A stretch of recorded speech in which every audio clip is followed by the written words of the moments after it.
help me God. So help me God. Congratulations, Mr. Secretary.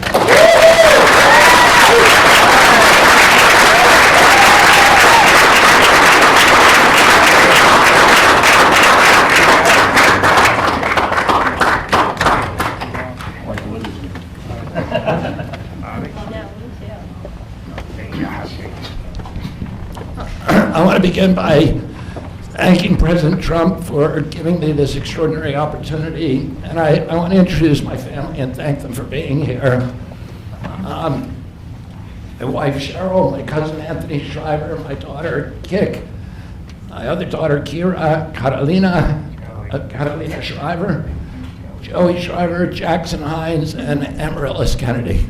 All right. And I want to thank all of you for your support and throughout this whole 2.5-year journey.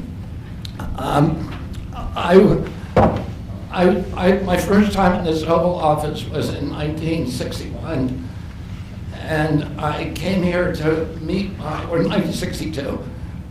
I came here and I had a meeting with my uncle, who was president then, where we talked about the environment.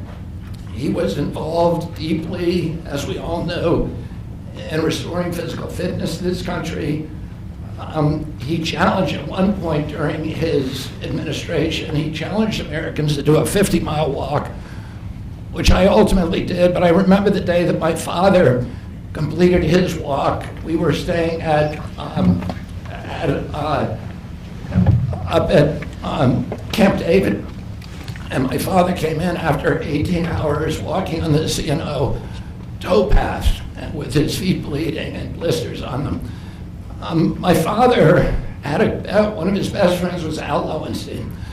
And Al Lowenstein ultimately was a congressman from New York who was assassinated himself in 1980. But Al Lowenstein had started the Dump Johnson movement to get rid of President Johnson and end the Vietnam War. And at the time that he started it, people just thought it was a fool's errand. And ultimately, he asked my father to run for president against Johnson. My father wouldn't do it at that time, and he asked Gene McCarthy. McCarthy did it, and he joined that campaign. And my father ultimately ran, and Johnson then dropped out. So Al Lowenstein had succeeded. And although Al Lowenstein was on the other side now, running against my father with Gene McCarthy, my father wrote him a note, a quote from Emerson, where he said, "If a single man plant himself firmly on his own ideal and there abide, the whole wide world will come around to him." For 20 years, I've gotten up every morning on my knees and prayed that God would put me in a position where I can end the childhood chronic disease epidemic in this country. On August 23rd of last year, God sent me President Trump. All right. And he gave me,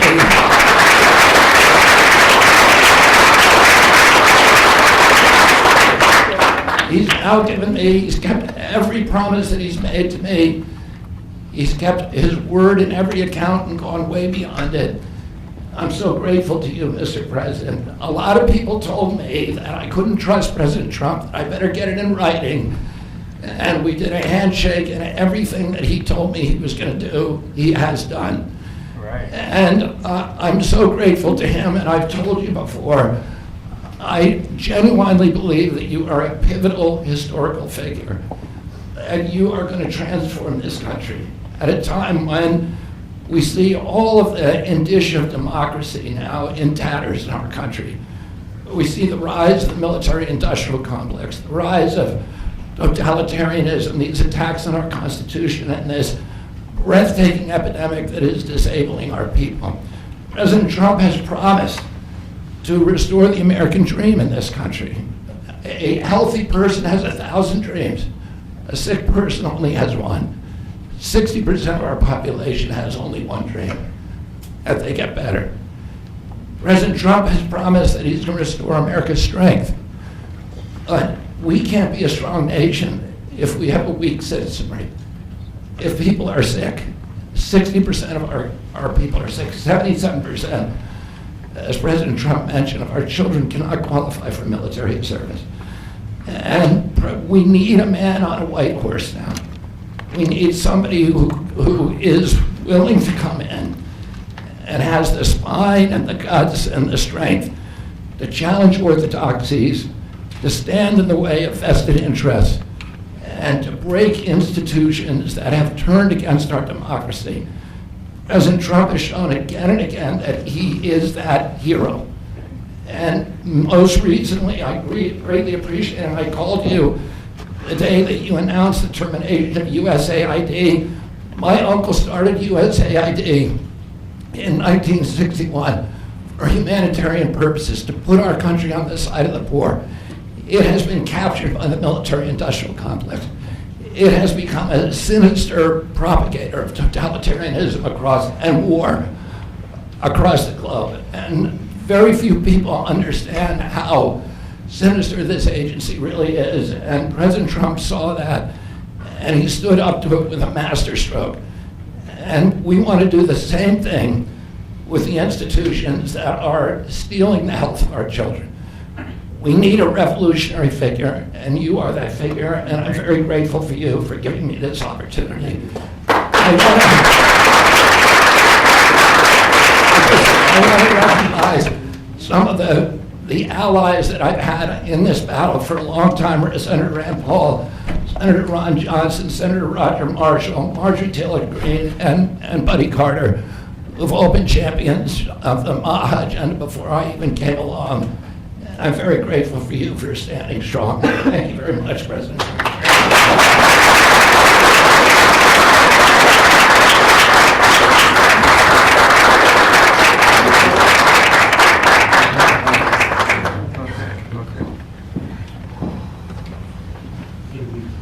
Mr. Secretary, I'd like to ask, what plans do you have immediately at HHS now that you're sworn in, sir?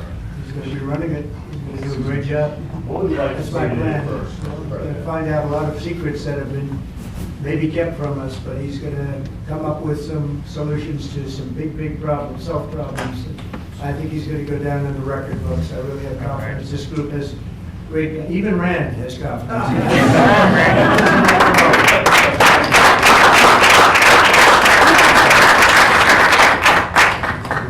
If I could ask you, Mr. Secretary, do you plan to fire anyone immediately, or what are your plans on day one, which I guess is today? Our plans are radical transparency and returning gold standard science, the NIH, the FDA, and CDC, to ending the corruption, ending the corporate capture of those agencies, getting rid of the people on those panels that have conflicts of interest. We can do unadored and unimpeded science rather than the kind of product that is coming out of those agencies today. Mr. Secretary, may I ask, how do you address concerns that some Americans may have about the stance on vaccines? When people actually hear what I think about vaccines, which is common sense, which is vaccines should be tested, they should be safe, everybody should have informed consent, people are reacting because they hear things about me that aren't true. They hear characterizations of things that I've said that are simply not true. And they hear what I have to say actually about vaccines. Everybody supports it.